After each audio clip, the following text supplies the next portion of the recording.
Modern political critics appear to assume, and would have you believe, that stand your ground and self-defense laws are the recent product of a fanatical nationwide lobbying campaign by the National Rifle Association and extremist groups throughout the country. However, this is not the case.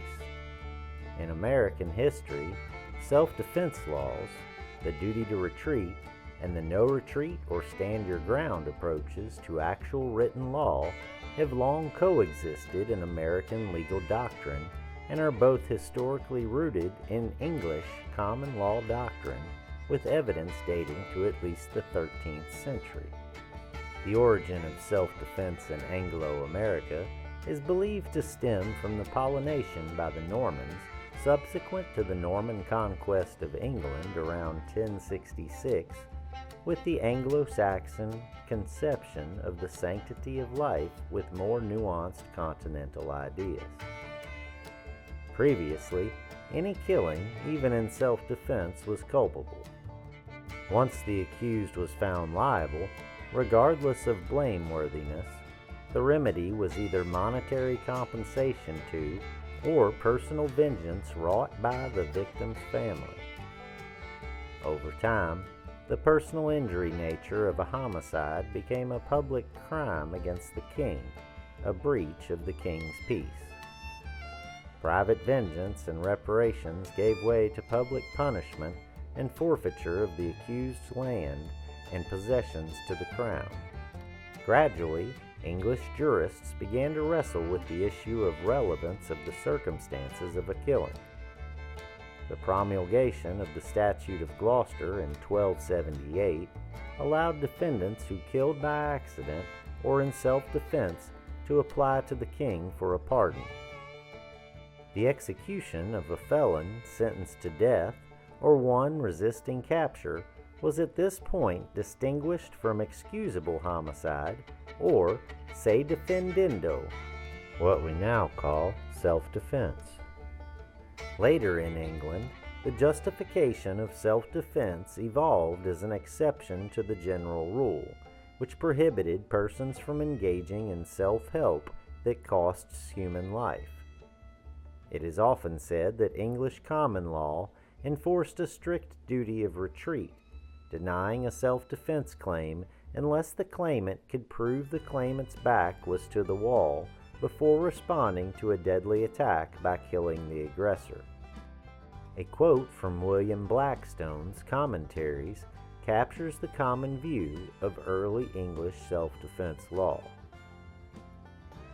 The law requires that the person who kills another in his own defense should have retreated as far as he conveniently or safely can to avoid the violence of the assault before he turns upon his assailant, and that not fictitiously or in order to watch his opportunity, but from a real tenderness of shedding his brother's blood. But even early English commentators acknowledged exceptions to the rule requiring retreat. Alongside the retreat rule, the principle of no retreat, what we now call stand your ground, though more limited in scope than its American descendant, was an identified feature of English law at least since the works of Sir Matthew Hale and Lord Edward Coke in the 17th century, and both doctrines were a continuing thread in the works of William Blackstone and Sir Michael Foster in the 18th century and Edward Hyde East in the early 19th century. Their treatises and commentaries all made clear that against the general backdrop of a duty to retreat, the law in some situations would admit a claim of self-defense when the defendant had failed to retreat and instead had stood his ground and killed an attacker. Early English commentators distinguish between two fundamental scenarios: cases in which the defendant's use of deadly force was justified, for example, where a blameless and law-abiding defendant used deadly force to repel an attack from a thief or burglar who intended to kill or gravely injure him, and cases in which the use of deadly force was merely excused. For example, where the defendant either bore some responsibility for the deadly encounter or had reasonably but incorrectly believed that he or she was faced with imminent threat of death or serious injury and responded with deadly force. In the former type of case, a defendant could claim self-defense although he or she had stood his or her ground and did not retreat. In the latter case, only defendants who could prove that they attempted to retreat before using deadly force could successfully claim self-defense. Thus, under the English rule, as articulated by Edward Coke, a person was justified in using deadly force against another, even to the point of killing the other, if threatened with imminent death or grave injury for which the defendant bore no responsibility or blame. In other cases, where the defendant and the deceased mutually came to blows and reached the point where the defendant found it necessary to kill the other rather than to die, the defendant could only claim self-defense if the defendant had first attempted to retreat. In other words, if the defendant's back was to the wall before using deadly force against the other person. The earliest American self-defense doctrine imposed a general duty of retreat, but also admitted exceptions to the kind just described. In the mid to late 19th century, however, the American approach changed as homegrown legal commentators, influential state Supreme Courts, and the United States Supreme Court's opinions developed a more robust stand-your-ground doctrine, which became a widely adopted basis for self-defense in this country. Other state and federal court cases in the late 1800s echoed support for the no-retreat approach, reaffirming that a person may use deadly force against another without first attempting to retreat.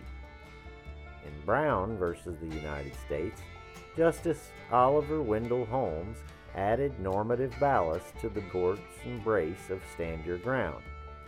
In Brown, Justice Holmes famously opined for the court that no retreat rule was more just because it was more consistent with human nature than its reverse, stating, "The law has grown, and even if historical mistakes have contributed to its growth, it has tended in the direction of rules consistent with human nature.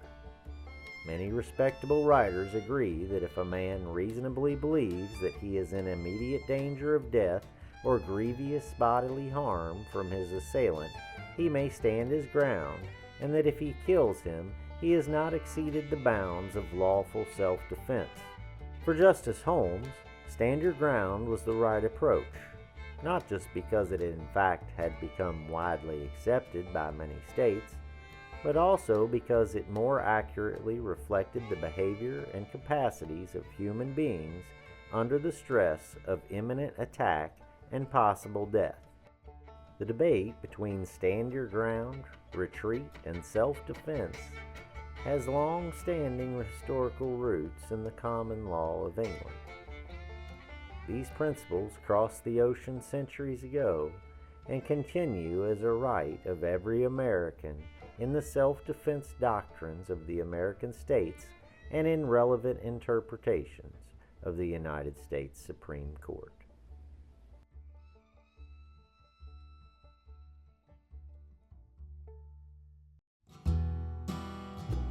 If you enjoyed today's video and would like to see more content like this, be sure to take a shot at the like button, subscribe, and ring that notification bell to stay up to date with all the latest BirdDogg content. And if you'd like to support the channel, for a limited time there's exclusive Civil War Diaries merchandise available in the video link below.